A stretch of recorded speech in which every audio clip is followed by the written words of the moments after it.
Greetings, geeks and nerds. I'm Late Universe, and I'm White and Nerdy, and welcome to a Late Universe review. I don't know where the frick I've been for the last month, but then I just remembered. Oh yeah, I have that asshole that asshole personality that every October, or basically the last 2 weeks, couple days of September, the asshole interrupts my schedule and ends up doing things himself that he thinks is a great job. Actually, to clarify, he's been doing a great job because Lazy Wing once again this year was a success, so I'm happy to see that. So anyway, I'm back to doing my old time dorky shit, and I'll be talking about the geeky and nerdy stuff. And I thought, why better way to do? And I know that's something that I've changed my schedule for November again, so I'm gonna start my Christmas theme reviews a little bit late this year. So shh. As sad as it is to me, I wanted to actually start them a little bit later this year because there's some cool things that I want to cover for this month and also some things that have been copyrighted and hopefully that I can do it. So I'm going to call this November instead of No Nut November for all of us out there that are unfortunately suffering. I am going to call this No Copyright November. So for one of my older reviews that I'll be doing later this month, hopefully that they will not be copyrighted. One of the reviews I might save for until next year uh, for an occasion, but we'll see. So, anyways, I thought what better way to kick off November than with probably a great and wonderful series that nobody told me about. How dare you, first of all? Nobody seemed to tell me how good the series was, but I'm going to come in here and talk about it because I'm going to talk about the first season of Umbrella Academy. This is the first season and my retrospective and review upon the Netflix series known only as Umbrella Academy based upon a comic book by the same name, so spoilers. Just to warn people right now that there might be some spoilers in it, but I'll try to keep it as non-spoiler as possible, but just to warn everybody, spoilers might be ahead, so you have been warned right here, spoilers. Umbrella Academy is the brainchild creation of Gerard Way and Gabriel. I'm pretty sure you pronounce his last name as Ba. It's B-A, but with like a hyphen over the A, so I'm not sure how you pronounce that. Gabriel Bay, Gabriel Ba. I'm sorry if I butchered his name. I'm sorry, good sir, also if you're watching this video. I apologize in advance. But Gerard Wade is a great comic book writer. He originally, I believe, got his first start upon Doom Patrol, which is a series that is weird as fucking shit. I mean, completely. It's so goddamn weird that you would not even realize it. And Gerard Way just happened to have this little small band called My Chemical Romance. I've heard that they do good things. That was the joke. I don't need a fangirl of Gerard Way to go, and My Chemical Romance to go, how fucking dare you to me, because, yeah, I heard of My Chemical Romance. I'm not a big fan of theirs, but there are some songs where I'm like, I do like it. But Gerard Way was like, I did Doom Patrol. But you know something? I'm going to do something even weirder, and thus the Umbrella Academy was born. The Umbrella Academy is Gerard Way saying, the Doom Patrol is weird, and they are. But I can do better, and oh my god.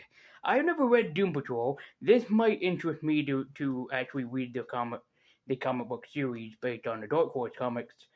I do have season 2. I might review that next year. But I also want to review season 3. So maybe if the seasons can get me interested, I will also review the comic books at some point. But this was Gerard Way's answer when people were going, oh wow, Doom Patrol is weird, Doom Patrol is weird, Doom Patrol this, Doom Patrol that, and Gerard Way goes, I can do weirder, and this series beats Doom Patrol. I mean, I've seen only the first season of Doom Patrol, and even I can quote on you that series is weird as shit, but Umbrella Academy beats Doom Patrol to a punch. If like, this is Doom Patrol, but it's Doom Patrol on steroids. And in a good way. So let's talk about the overall plot of Doom Patrol. I'm not gonna really go down much of the characters or anything. I'm just gonna talk about the overall plot and what happened basically for this most season. So let's start with the unusual and weirdest plot that I think any series can have. So let's start with the plot to Umbrella Academy. Upon the fallout year of 1989, everything seemed to be good in the world. Everything seemed to be as normal. well, as normal can be. That is until various women across the globe who never been pregnant all of a sudden got pregnant and born very supernatural and unnatural children. The children were bought and therefore raised by a professor, Dr. Reginald Hargreaves, who decided to take the family and raise them to be a superhero family. Thus, the formation of the world's strangest family and the world's strangest superhero team had finally been answered, as the Umbrella Academy had finally been brought together. Now, each member has a very differential superpower that they all have. For example, the first member, Luther, has has the ability of super strength. But not only that, he underwent an experiment that changed his body.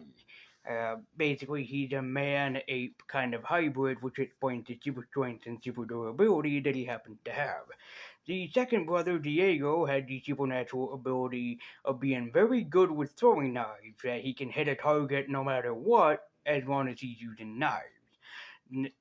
The third member, the third member, Elisa or Alyssa, has the ability to basically, I would say, possess you. If she uses the phrase "I heard a rumor," she basically implants an idea or rumor in your head that you believe is true. There is another member, Ben, who was a shapeshifter, but unfortunately, Ben is dead in this scenario.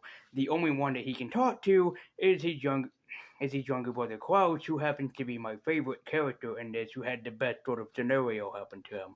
And Klaus is basically a necromancer. He can both talk and also summon the dead. There is a seventh member upon this family named Monya, who, in case you're wondering, does have a superpower, but the series tries to convince you that she doesn't. But just remember that. I'm not going to explain what her powers are, as they're pretty much out there. But the best way that I can describe it is that she's almost like a tuning fork. Just keep that in mind. And there also is another member who doesn't have a name. He just goes by Five, who happens to be the character that went through the most character progression during this. And also, he is somebody that can leap through time. So imagine that anime movie, The Girl Who Leapt Through Time, but this time just imagine the boy that leapt through time. And this series has a great job reminding you that these characters have went through hell. Basically, you know how the Doom Patrol was like, oh wow, I feel really bad for them. No, no, no, no, no. Umbrella Academy will have you go, oh dear God, they went through this? What the fuck? And there were several moments where there was a moment that happened in the episode, either towards the middle or end, where I went just audibly speechless. Just can't comprehend what I just saw, but my brain trying to struggle very hard at comprehending what the hell did I just see. That is how damn good the series is. And I really do think like Gerard Way's favorite character in this is Diego, as he's the character that had the most um story and plot wise. I mean, most of the remainder of the 10 episodes, when yes, 10 is very short, most of the remainder of the 10 episodes is that he is mostly in the limelight, number two, aka Diego. I don't know if this is Gerard Way's decision. I don't know if it was just when he was writing it that he was more about Diego than the rest of the characters, but yeah, man. Don't get me wrong, Diego is an amazing character. He's a really cool character, and the actor behind him knows what he's getting into, and he does a great job at performing this main character. Also, the series tried to hit at an incestual relationship between Luther and Alyssa. It's very much so that is basically the main purpose.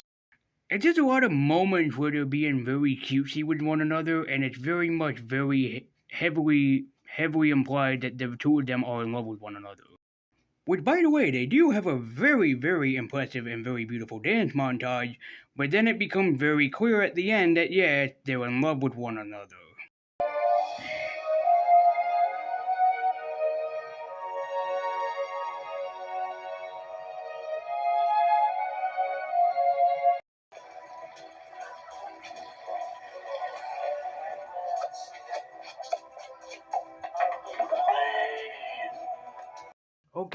Okay, I know that a bunch of you are already getting ready to type. But in the universe, they're not actually brother and sister. They just basically had been adopted into the same family. That still makes them brother and sister, and it kind of makes it just a smidge disgusting. Thank God the idea was never followed up upon. They do explain of how much that they need one another, similar to a brother and sister should, but the incest does not make it better. It kind of makes it worse. Even if you're adopted and adopted into a family, you're still considered a brother or sister. So the incest was heavily there. I don't know if Gerard Way wanted to use that for the weirdness factor, or if he thought that it would be interesting storytelling, which, trust me, it is.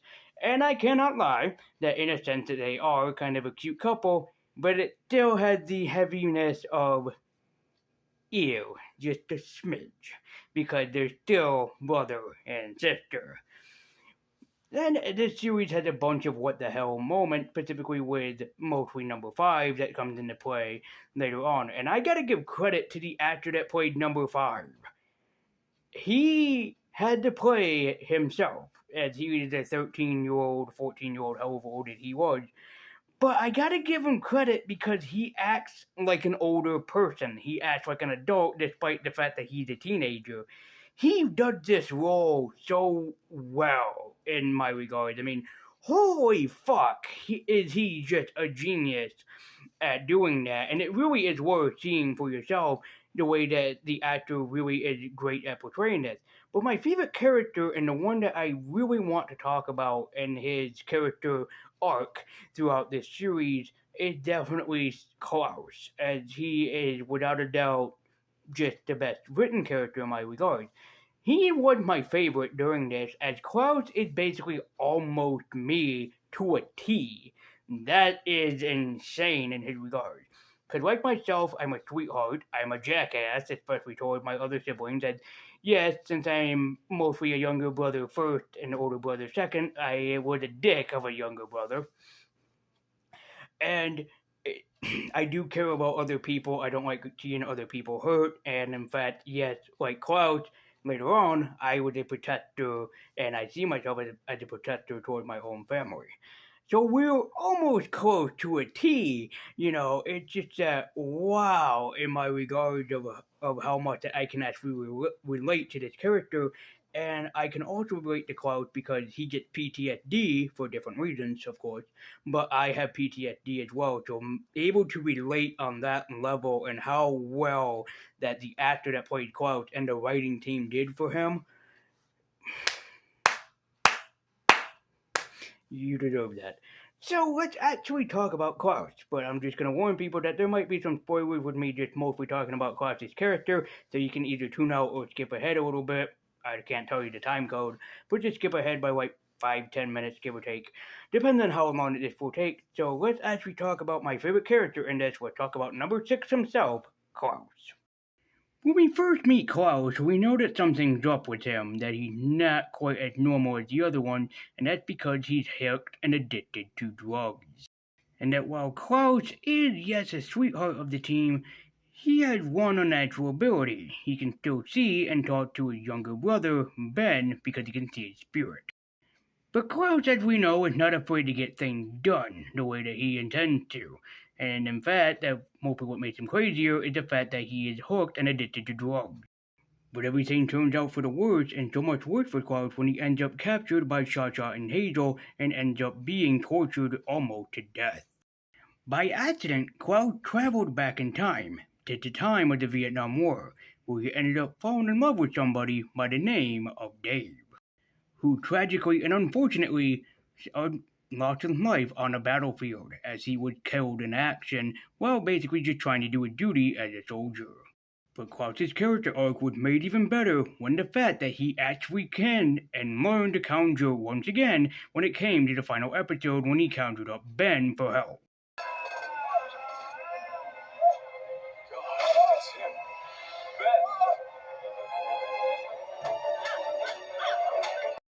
Which it all leads up to an ending with the Umbrella Academy trying to outbeat and trying to outrun an apocalypse that which they started. So for you lovely geeks and nerds at home, do I recommend Umbrella Academy? Fuck yes. This series is so goddamn good to ignore. It is well directed, well written, and the cast would fit perfectly.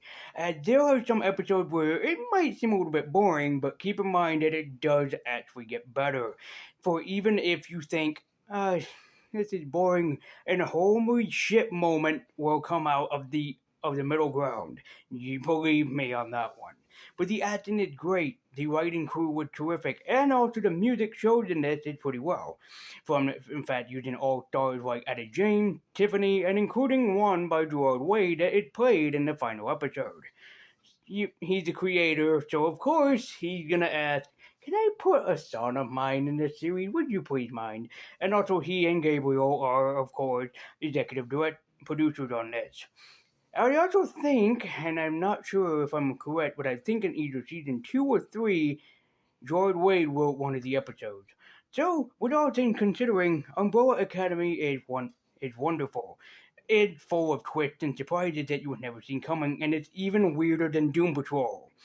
How Gerard Wade had managed to be weirder than Doom Patrol, I will never know. But it's a well done series full of twists, surprises, and a bunch of drama that you would not ever see coming, with surprise villains that you would never expect to see in a series like this. So open up your umbrellas, grab your domino mask, wear your school outfit, and get your within your superpowers and join the Umbrella Academy for a chance.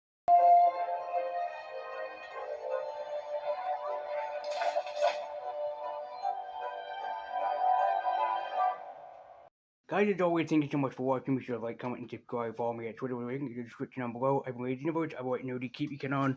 And yes, please do check out Umbrella Academy if you haven't already.